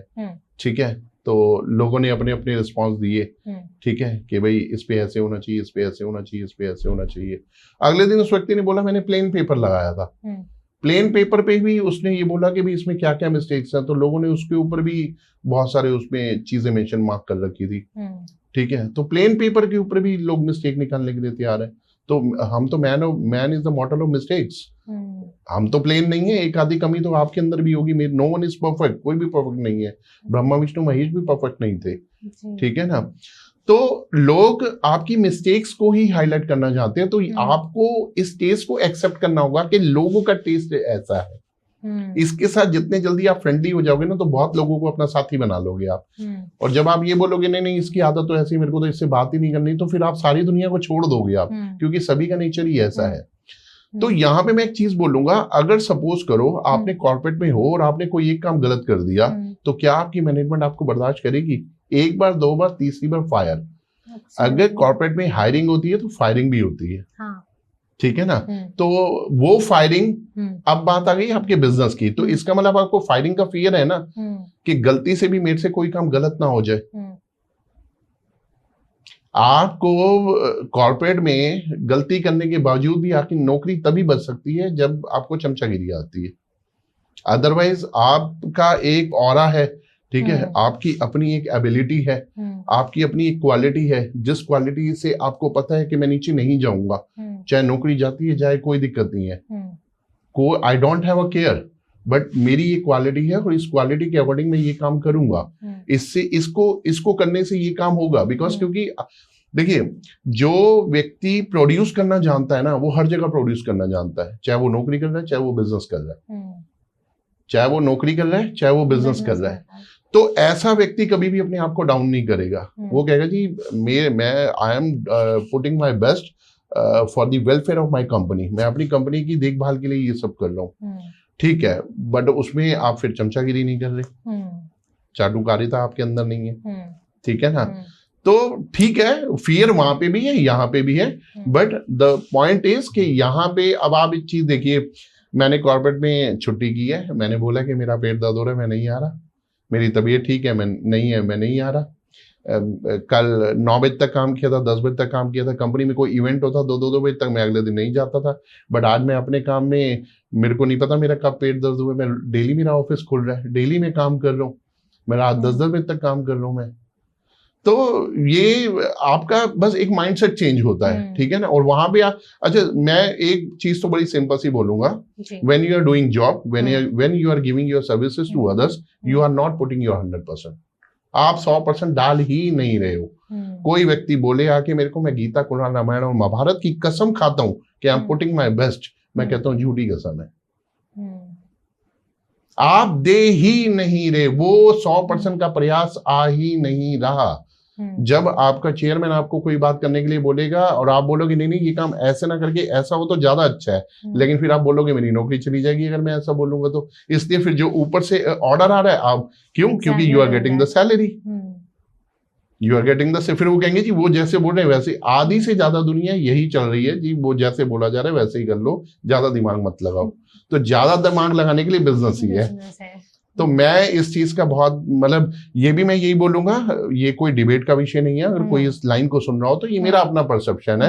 अगर कोई मेरे से बोले कि आपने 15 साल में, देखो मैं बोलता हूँ वैसे कि मैंने 15 साल अगर कॉर्पोरेट को दिए हैं तो मैंने बड़ी शिद्दत के साथ दिए हैं. अगर मैंने कोई इवेंट मैनेजमेंट किया है, कॉर्पोरेट ट्रेनिंग की है, मैंने कोई फेस्टिवल सेलिब्रेशन किया, मैं तैयारी के साथ करता था, मैं तैयारी के साथ उस फेस्टिवल को सेलिब्रेट करता था मैं. तो मैंने शिद्दत के साथ ही दी है. लेकिन मैं अपने लिए भी यही बोलूंगा, वो शिद्दत 99.9% हो सकता है 100 के नजदीक रही हो, बट 100% नहीं थी. क्योंकि मैंने 100% इन 1.5 सालों में देखा है कि 100% होता क्या है। 100 के ऊपर भी होता है, 102% भी होता है, 105 भी होता है, 110। झोंकना वर्ड आपने सुना है? झोंकना, अपने आप को झोंक दो। आपने कभी सुना होगा कि भाई कोई काम कर रहे हो ना, शिद्दत से झोंक दो। झोंकना आपको अपने काम में समझ आएगा, वहां आपको भैया चलने दो। आप मतलब ये एक डिफरेंस है जी। अगर आप आज अपने MVN वाले दीपक मदान से मिलते तो उसको क्या एडवाइस देते? देखिए, मैं एक ही चीज़ बोलना चाहूँगा, MVN मेरे लिए कोई कंपनी नहीं थी, ठीक है। वो जब से मैंने ज्वाइन किया था तब से वो मेरा मतलब क्लोज टू कंपनी जिसे कहते हैं ना, मेरे बहुत सारे इमोशंस हैं वहाँ से कनेक्टेड, बहुत सारी फीलिंग्स हैं कनेक्टेड, एंड इवन आज भी हैं, ठीक है। और मैं सिर्फ एक ही बात बोलूँगा कि मैं जो काम पहले कर रहा था वही काम मैं आज भी कर रहा हूँ। फर्क सिर्फ इतना है कि पहले वो काम मैंने मतलब मुझे ऐसे लगता था कि यार ये काम मैं अपने लिए नहीं कर रहा। ठीक है, मेरा पैशन हो सकता है, ट्रेनिंग देना मेरा पैशन हो सकता है, स्पीकिंग मेरी स्ट्रेंथ हो सकती है, इवेंट मैनेजमेंट मेरी स्ट्रेंथ हो सकती है, बट मैंने अपनी स्ट्रेंथ का 100% दिया है, ठीक है। मुझे ये सब चीजें पता थी कि इन सब चीजों को करने से ये होता है। तो ठीक है, जब कुछ गैप आया किसी थर्ड व्यक्ति की वजह से या किसी भी रीजन से, व्हाट्स द रीजन, कुछ भी रहा हो, बट ठीक है, आज वही चीजें मैं कर रहा हूँ। तो मेरे को ऐसा मतलब मैं तो एक यही बोलूंगा कि ठीक है, everything happen for a good reason. जो भी होता है ना वो एक अच्छे के लिए ही होता है। और ठीक है, मेरा बेटा आज MVN स्कूल में ही पढ़ता है, ठीक है। वो 5th से उसका एडमिशन मैंने वहां पे करवा रखा है, तो मेरी एक अच्छी ट्यूनिंग है, ठीक है। और देखिए, अपना स्टेप लेकर कुछ अपने लिए करने के लिए कोई भी मना नहीं करेगा। आज तो हमारी सरकार भी यही बोलती है ना कि आप जो है आप एंटरप्रेन्योर बने, ठीक है ना, सेल्फ डिपेंडेंट बने, नॉट डिपेंडेंट बने। आप खुद पे निर्भर रहे, तो आप बुरे समय का सामना कर पाएंगे। And I have seen so many companies when Covid was, ठीक है, तो बहुत सारे लोगों को सैलरीज नहीं मिली थी, तो वो क्या था, तो वहां से भी लोगों को एक कॉन्सेप्ट समझ आया था कि नहीं, कुछ ऐसा करना चाहिए कि जिससे हम कम टाइम के अंदर एक अच्छी इनकम का जो है ना, इनकम बैंक बैलेंस एक अच्छा क्रिएट कर पाए, सो दैट कि बुरे वक्त में हमारे काम आए। अदरवाइज जॉब के अंदर ओनली यू कैन सर्वाइव। वो नौकरी में बोलते भी हैं कि ये आपको मरने देगी नहीं और जिंदा रखने के लिए सिर्फ आपको दाल रोटी देगी। So if you are looking a luxury life, एक आपका आप चाहते हैं जीवन में एक आपके पास 10-20 करोड़ का फार्म हाउस हो, एक आपका घर हो, गोवा में प्रॉपर्टी हो। जैसे मैं रियल एस्टेट में हूँ तो मैं बहुत सारे ड्रीमर से मिलता हूँ, मैं बहुत सारे लोग मेरे को मिलते हैं, मेरी शिमला में प्रॉपर्टी हो, ठीक है, मेरी कुछ ऐसी इन्वेस्टमेंट्स हो जो कल मेरे बच्चों के काम आए। बट इस तरीके का अगर आप सोच रहे हैं तो only the real estate is the platform जहाँ, बट वो पॉसिबल तभी हो पाएगा जब आप अपने लिए कुछ कर पाएंगे। अदरवाइज आप ये सोचो कि मेरा पैकेज 2 लाख रुपए महीना साल का 24 हो जाए, 3 लाख रुपए महीना साल का 36 हो जाए, तो 4 लाख हो जाए तो 48 हो जाए, तो वो खर्चे भी आपके उस हिसाब से हो जाएंगे, चीजें फिर भी नहीं बन पाएंगी। वो आपको अपने लिए ही, आप न मरिए तो स्वर्ग न चाहिए, वो वाली बात हो जाएगी। तो स्वर्ग चाहिए तो मरना पड़ेगा, तो बहुत कुछ आपको जीवन में चाहिए तो वो आपको करना पड़ेगा। और देखिए, मैं एक चीज और भी बोलूंगा, ये लोगों का डर जायज है, वाजिब है, स्थिति आएगी। अब आपको कैसे स्थिति आएगी ये भी मैं बता देता हूँ। आपका बैंक बैलेंस 0 होगा, बच्चे की फीस नहीं भर पाओगे, डेली के खर्चे नहीं मेंटेन कर पाओगे, ऑफिस का रेंट नहीं निकाल पाओगे, गाड़ी बेचने की नौबत आ सकती है, गाड़ी में पेट्रोल डालने के भी पैसे नहीं होंगे, हो सकता है जेब खर्च के भी पैसे ना बने। ये स्थिति आएगी। देखिए, प्रकृति भी क्या होता है कि वो भी आपको चेक करती है, are you actually deserving the success और नॉट। सक्सेस का एक पैरामीटर है, वो आपको चेक करती है, ठीक है। तो ये स्थिति आएगी, ठीक है ना, ये आपको बिखेरने के लिए आती है।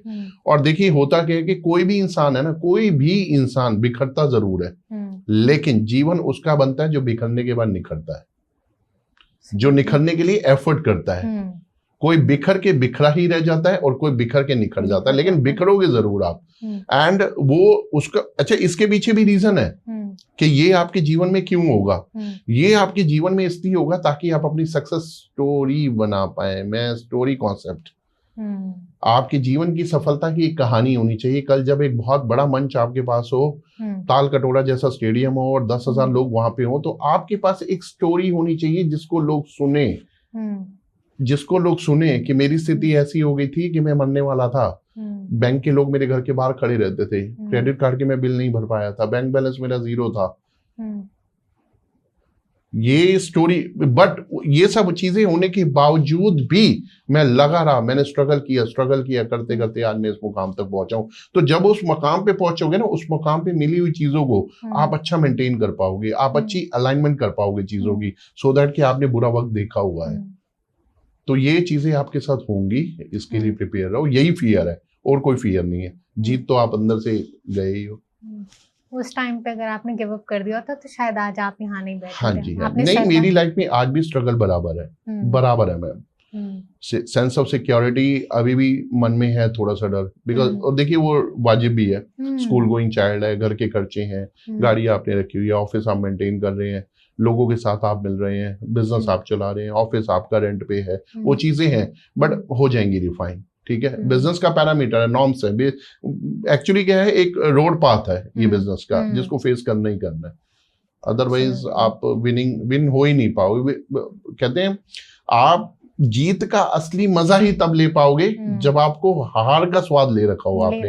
अदरवाइज आपको पता ही नहीं चलेगा कि इसका एक्चुअली स्वाद क्या है, आप ले ही नहीं पाओगे।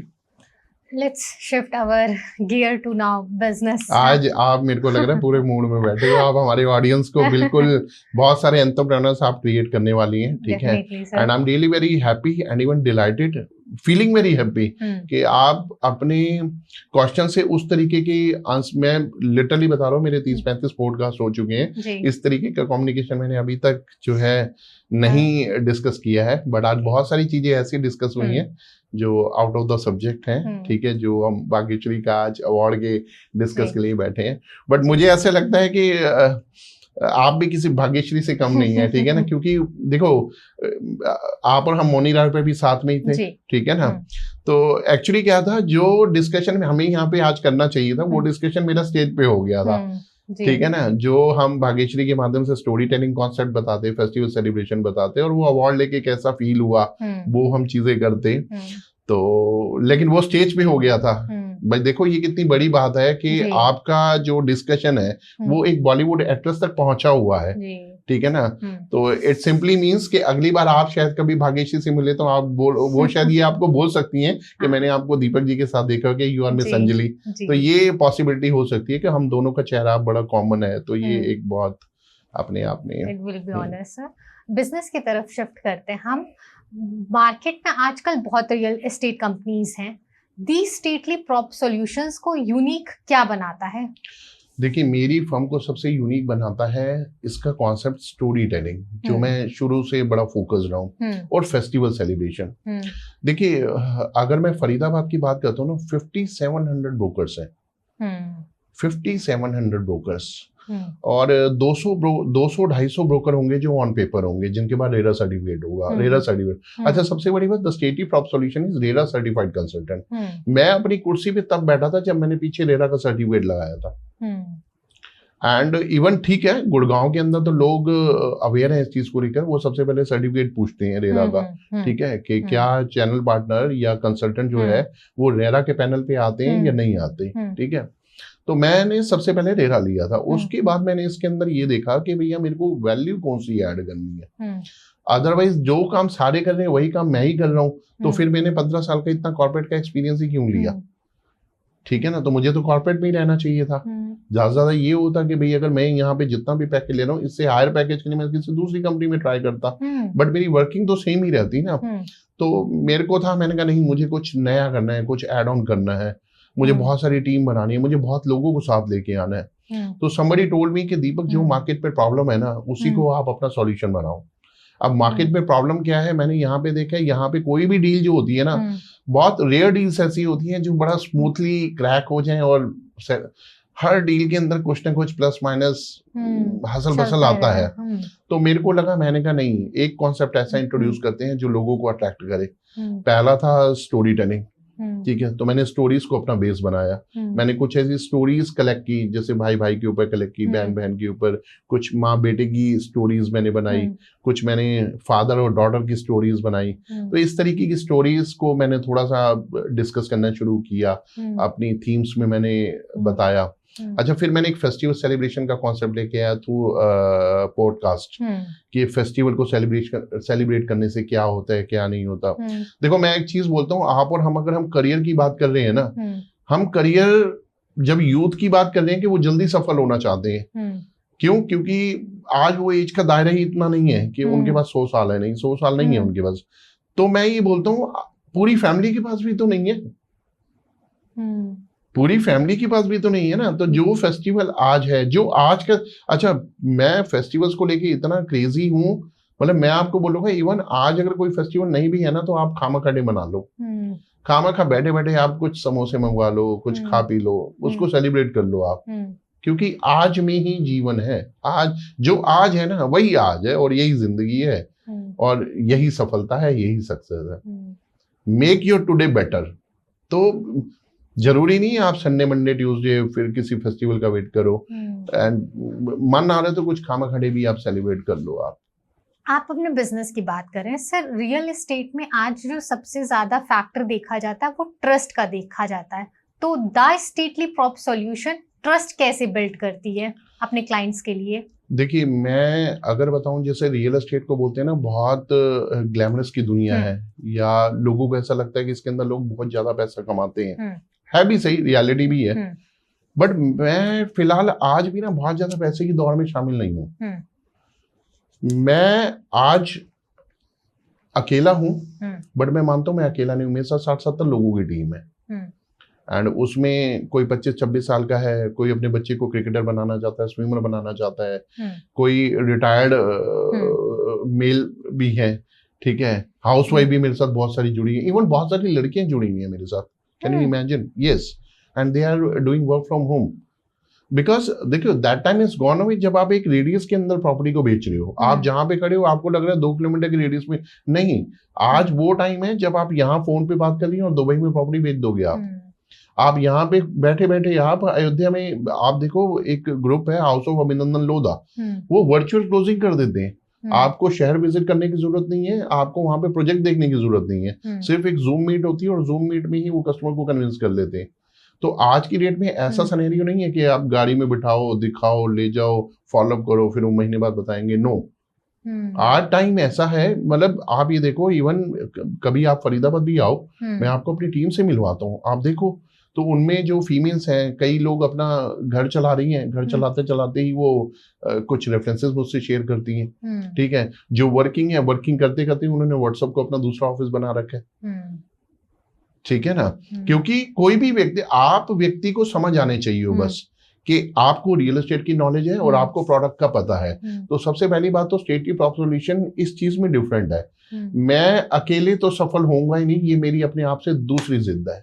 मैं अकेले सफल नहीं होऊंगा मैम, मेरे को साथ अपने 100-200 लोग चाहिए, मतलब एक कारवा चाहिए, और ये सब मेरे भाई हैं। मतलब मैं कल को सफल हो गया, ठीक है, तो मेरी सफलता भी मेरे दोस्तों के नाम ही होगी। All the credit will goes to my family, my relatives, ठीक है, माय वेल विशर्स, और इन सब लोगों को जाएगा जिनका कहीं ना कहीं कंट्रीब्यूशन है। तो मेरी स्टेटली प्रॉप सॉल्यूशन इस चीज में बिल्कुल डिफरेंट है, पैसे की दौड़ में आज भी शामिल नहीं है।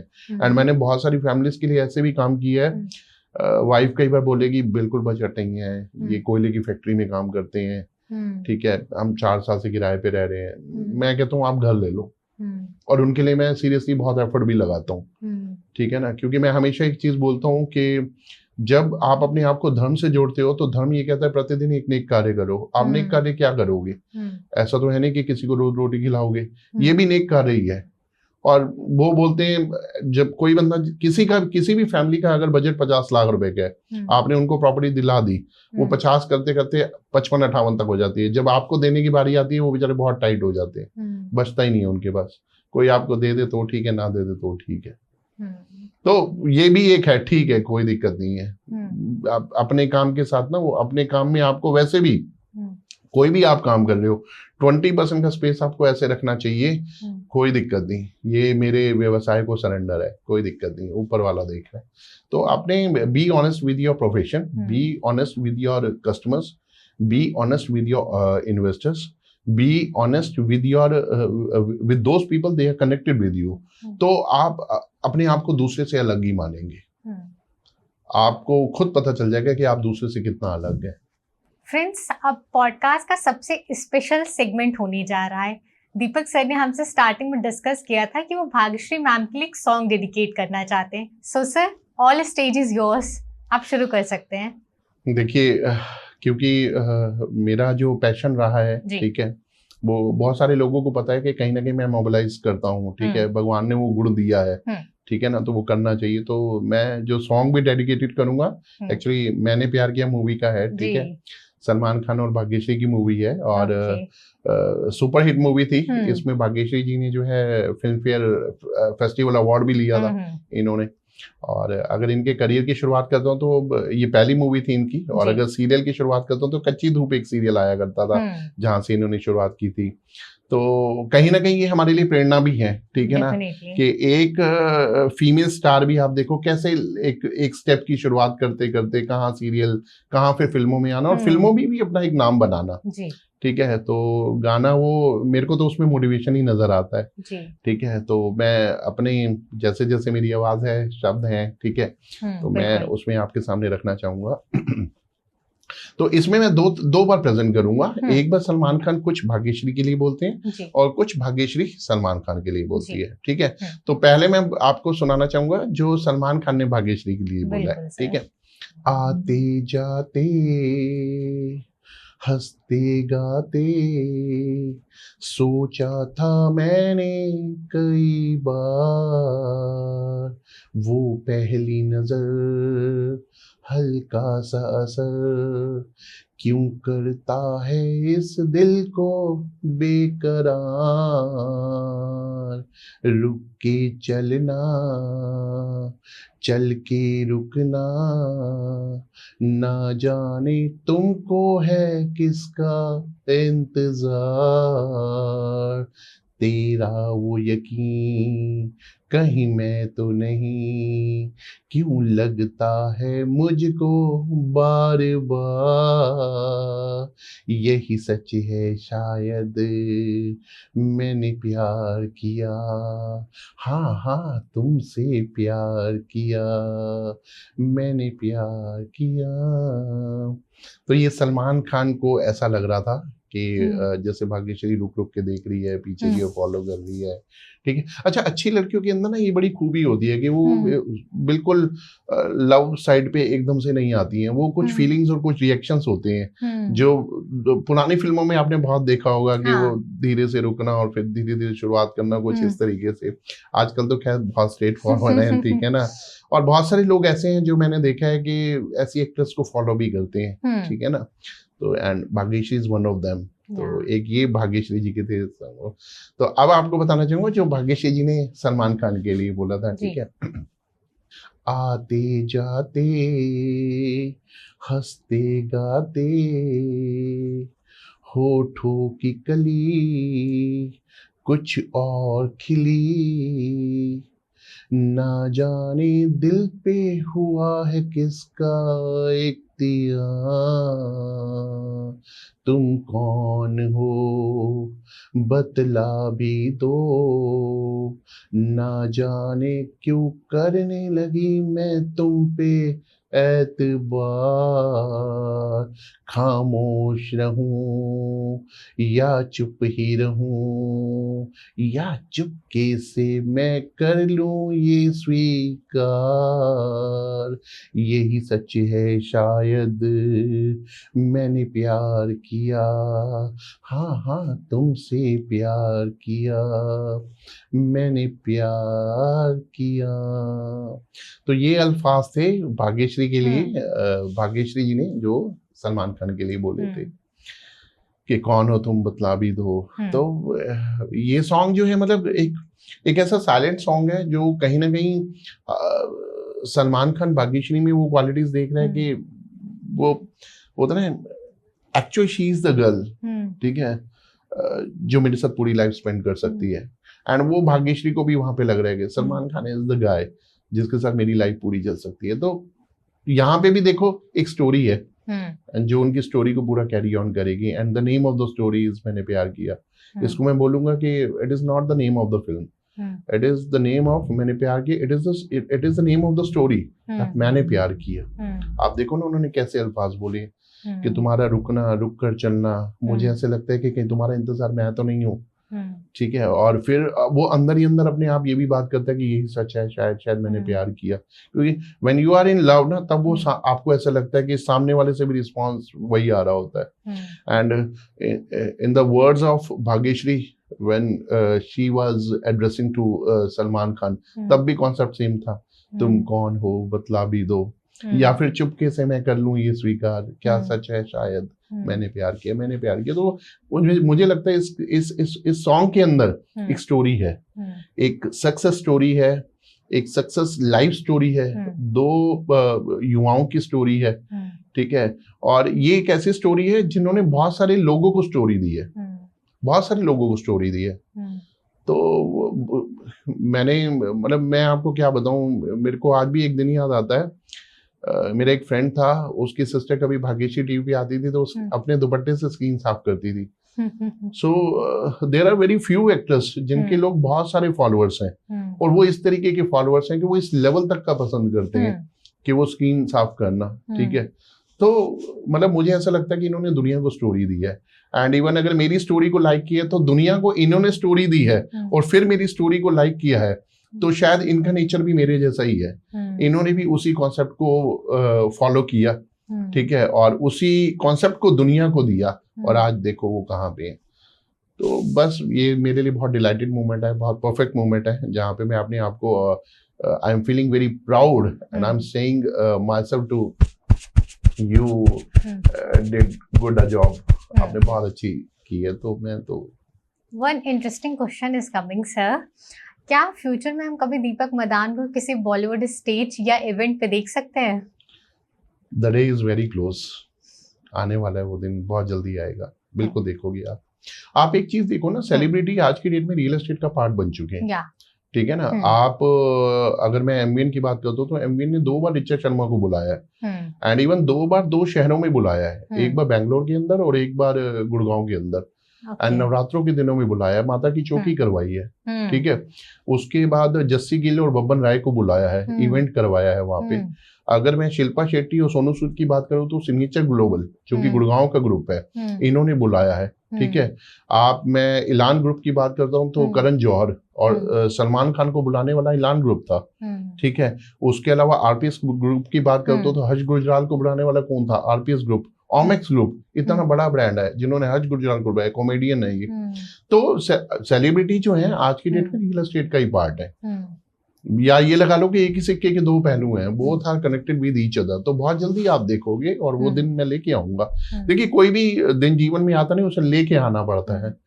तो या तो दिन आ जाए तो अच्छी बात है, आएगा तो अपने फिर टाइम से ही आएगा, लेकिन जब आप प्रयास करोगे तो वो जल्दी आ जाएगा। वो यूथ वाली बात है कि जल्दी चाहते हैं।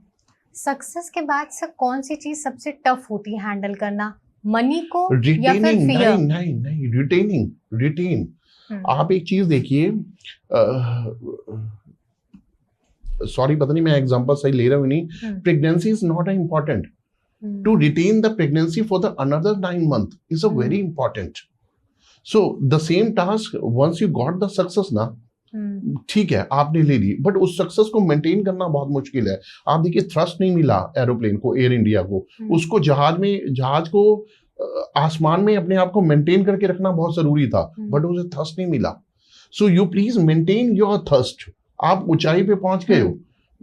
गुरु तेग बहादुर जी से किसने पूछा कि अमीरी और गरीबी में क्या फर्क है, तो उन्होंने बोला कि गरीब आदमी को गिरने का डर नहीं है, वो नीचे ही गा रहा है, कहाँ गिरेगा, जो ऊपर पहुंच गया उसको डर है। सो सक्सेस के बाद ये बहुत अच्छा क्वेश्चन आपने पूछा है। Retaining is very much important. उस सफलता को बरकरार रखना ये बहुत इंपॉर्टेंट है। असली टास्क आपका वहां से मैं कहता हूं, अगर लोग डरने की बात करते हैं कि हमें अपना करना चाहिए, नहीं, आप उस टास्क को सोच के चलें, वो बड़ा इंपॉर्टेंट है। उस लेवल को मेंटेन करके रखना। आप अगर हमने इतना डिस्कशन कॉर्पोरेट लेवल का किया है, if one is appointed as AVP VP, इस लेवल पे अपने डेजिग्नेशन को मेंटेन करके रखना। निचले डेजिग्नेशन पे क्या है, क्या फर्क पड़ रहा है, senior executive, AGM, team leader तक कोई टेंशन नहीं है। जद्दोजहद कहाँ शुरू होती है? अब आपको मैं एक चीज बताता हूँ, जैसे मैं एमवीएन की चलो एग्जांपल लेता हूँ, ठीक है। एमवीएन स्कूल्स में भी रहे हैं, ठीक है। प्रिंसिपल प्रोजेक्ट तो उनका स्कूल एंड यूनिवर्सिटी है, ठीक है, और सेकेंडरी प्रोजेक्ट उनका रियल एस्टेट है, बाद में शुरू किया उन्होंने। तो स्कूलों में क्या होता है, एक प्रिंसिपल होती है और एक कोऑर्डिनेटर होती है, बट कोऑर्डिनेटर की नॉलेज प्रिंसिपल से ज्यादा हो सकती है। अब आपके लिए बड़ा आसान है, सब्जेक्ट टीचर, ठीक है, सब्जेक्ट टीचर से क्लास टीचर, क्लास टीचर से कोऑर्डिनेटर, ये सफर तो आप बहुत जल्दी तय कर लोगे, 2 साल में, 2 साल में हो जाएगा ये आपका। बट 10 साल लगेंगे कोऑर्डिनेटर से प्रिंसिपल जंप मारने में, और उसके लिए आपको एक्सपीरियंस चाहिए, तजुर्बा चाहिए, फिजिकल अपीयरेंस प्रिंसिपल जैसी होनी चाहिए। असली लड़ाई तो आपकी वहां शुरू होगी, ऊपर ही असली लड़ाई है, नीचे तो कुछ नहीं है। ये वाले लेवल तो बहुत जल्दी पार हो जाएंगे आपके। कोई अगर मान लो मार्केटिंग में जॉब ज्वाइन करता है या अपना प्रोफाइल भी शुरू करता है, ठीक है, तो मार्केटिंग एग्जीक्यूटिव, उसके बाद सीनियर मार्केटिंग एग्जीक्यूटिव, फिर आपका एजीएम, ठीक है, फिर जीएम, ये तो आपके बहुत जल्दी पार हो जाएंगे। असली लड़ाई तो है कि चेयरमैन से एक पोस्ट नीचे आना, वहां तक पहुंचने में, वो वहां असली जंग तो वहां पे, असली लड़ाई तो वहां है। Retaining is very much important ma'am, all the audience be careful, ये रिटेन करना बहुत इंपॉर्टेंट है। रियल एस्टेट के साथ एक वर्ड जुड़ा होता है, कंट्रोवर्सी, बहुत ज्यादा जुड़ा होता है। Why this word is too attached with this? Controversy, देखिए, you please be focus on your working, मैं तो इतना बोलूंगा। कंट्रोवर्सी देखो, वो आदमी क्या है जिसके पीछे 4 बातें ना हो। मैं कहता हूँ वो इनकम ही क्या है जिससे सिर्फ चूल्हा जले, इनकम ऐसी होनी चाहिए जिससे 4 लोग भी जले। जब आप इस लेवल पे काम करोगे तो कंट्रोवर्सी अपने आप खड़ी होगी, और होने दो, उससे आपको क्या दिक्कत है? अगर आप सही हो तो कंट्रोवर्सी आपको कुछ नहीं बिगाड़ पाएगी। Let's discuss now future plans of these stately prop solutions. What is the next 5-year vision of this? देखो, मेरा अगले 5 साल का विजन, सबसे पहली बात तो मैंने आपको एक चीज बोली है कि मेरे को जो 250 लोगों का टीम साइज है, ये मेंटेन करना है, मतलब करना है, ठीक है। और रही बात अगर टर्नओवर की बात करता हूँ, तो मेरे को इसको लगभग 150 करोड़ तक लेके जाना है अगले 5 सालों के अंदर। नेक्स्ट 5 ईयर में आप बॉलीवुड सेलिब्रिटीज के साथ कोलैबोरेशन प्लान कर रहे हैं? मुझे ऐसे लगता है कि कोई काउंटिंग ही नहीं होगी कितने अवार्ड्स होंगे, और यस ऑफ कोर्स प्लान बनेंगे उस लेवल के भी। अगर भाग्यश्री मैम के साथ कोई प्रोजेक्ट आपको फ्यूचर में प्लान करना हो, बिना सोचे समझे कौन सा स्टोरीज हो सकता है, फेस्टिवल सेलिब्रेशन हो सकता है। स्टोरीज में तो भाग्यश्री जी इन्वॉल्व भी रही हैं, तो ठीक है, उनके साथ वो ट्यूनिंग मैच करेगी, तो वो स्टोरीज भी हो सकता है, फेस्टिवल सेलिब्रेशन भी हो सकता है। और दूसरा, आज की डेट में क्या, सेलिब्रिटीज भी रियल एस्टेट से अच्छी इनकम जनरेट कर रहे हैं। They are spending their money in the villages, in the plots in Goa, ठीक है, बहुत सारे सेलिब्रिटीज हैं। तो अगर कोई प्रॉपर्टी बाइंग सेलिंग का भी मौका मिलेगा तो यस ऑफ कोर्स मैं करूंगा। फाइनली सर, अब हम अपने फेवरेट सेगमेंट रैपिड फायर पे आते हैं। सबसे पहला सवाल, आपकी बॉलीवुड इंस्पिरेशन कौन है? भाग्यश्री। एक्चुअली क्या है, इनका जो नाम है ना, भाग्यश्री पटवर्धन पूरा नाम है। अच्छा, इनकी मूवी भी क्या है, बड़ी इंकरेजिंग मूवी है। तो ऐसा नहीं है कि मैंने अवार्ड लिया इसलिए, बट मेरे को शुरू से ही मेरी फेवरेट रही है, मैंने प्यार किया। रियल एस्टेट का फ्यूचर सिटी कौन सा हो सकता है? आज की डेट में देखो, जहाँ पे टूरिज्म और जहाँ पे धर्म दोनों है, ठीक है, फ्यूचर सिटी में मैं बोलूं अयोध्या हो सकता है भी सही, वृंदावन है, और नए अगर उसकी बात करता हूँ तो आज की डेट में गढ़ मुक्तेश्वर एक ऐसी जगह है जिसपे पूरा फोकस है। गवर्नमेंट की भी बहुत सारी प्लानिंग है, बहुत सारे डेवलपर भी वहाँ की अपना लैंड बाय कर रहे हैं, और वहाँ की लाइजनिंग भी कर रहे हैं कि फ्यूचर में क्या यहाँ पे डेवलपमेंट हो सकती है। तो जहाँ पे टूरिज्म और जहाँ पे धर्म है। रिस्क और कंफर्ट? रिस्क, कंफर्ट तो आपको, मेरे को ऐसा लगता है आपकी उम्र भी कम करता है। One advice for entrepreneurs? मैं सिर्फ एक ही चीज बोलूंगा कि डेडिकेटेड रहे अपने फोकस की तरफ और अपनी टीम की तरफ। देखिए, टीम जो होती है ना, वो कहीं ना कहीं परिवार की तरह होती है। अगर if team is in pain ना, तो you would be definitely in pain, but if you are getting relax, आप चाहते हो तो give relax to your team, आप अपनी टीम को भी रिलैक्स दें। Favourite movie of Bhagyashree ma'am? Maine प्यार किया। One dream collaboration? बॉलीवुड के साथ। कौन सी एक्ट्रेस या एक्टर? भाग्यश्री, फिलहाल आज भाग्यश्री के साथ। All right, sir. It was a great discussion with you. Deepak sir की जर्नी एक बात तो प्रूव की जा सकती है, हार्ड वर्क अगर डेडिकेशन के साथ किया जाए तो कॉर्पोरेट लाइफ से अपने ब्रांड की तरफ शिफ्ट होने में ज़्यादा टाइम नहीं लगता है। उन्होंने रिस्क लिया, अपने स्टेप स्टार्ट किया and today the result is in front of you. I hope you all have enjoyed the discussion. I hope you all have learned a lot of things which he has mentioned in his discussion. अगर आप सबको ये episode please पसंद आया होगा तो एक like button, share और सब्सक्राइब सबके साथ जरूर करिएगा। Thank you so much sir, thank you so much ma'am, thank you हमारे साथ जुड़ने के लिए और इतनी बारीकी के साथ डिटेल इन्फॉर्मेशन शेयर करने के लिए, अपने हैप्पी मोमेंट्स भी शेयर करने के लिए। आप सबको एपिसोड पसंद आया होगा तो प्लीज इसको लाइक, शेयर, कमेंट, सब्सक्राइब फिर से कर लीजिएगा। थैंक यू सो मच, मिलते हैं नए एपिसोड में।